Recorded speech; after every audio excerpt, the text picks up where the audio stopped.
If you could go back to your 20-year-old self now and share 3 top things that you have learned about leadership over the years, what would they be?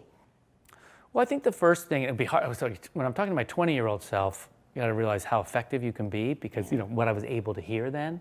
But let's go for an assumption that I was able to hear things, which might not have been completely true. I think the first one I would say is the success and happiness you're going to have in life is what you do to help other people be successful. When I was 20, I would argue, age appropriately focused on my own career success. Right. Yeah. But I wish I had known sooner the joy in going, and part about being a parent helps a lot with that, but that the real joy in your career comes from making other people achieve their dreams. It's just so much more rewarding than your own. So that'd probably be the first one. Figure out earlier that's what it's about. 2 was, I think, this concept I talked about earlier, I guess I'm still learning this question about the Socratic piece I described about asking people questions where you're making it seem like you're giving them, the ability, and you're in a little bit of a way, you're trying to trick them a little bit because you know the answer and you want to drive them to your answer and you're not being straightforward.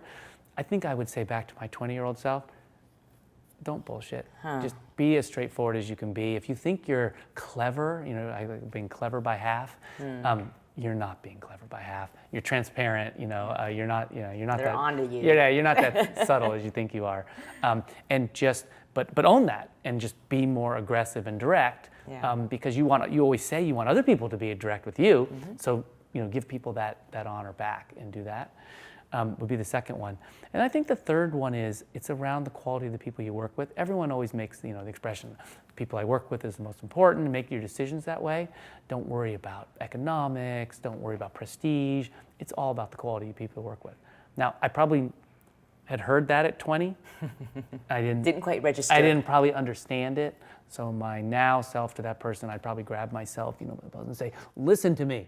People, people, people. It's the quality of the people you work with. That should be your first, second, and third choice of all career decisions you make, because that's what really defines how great of a time you have.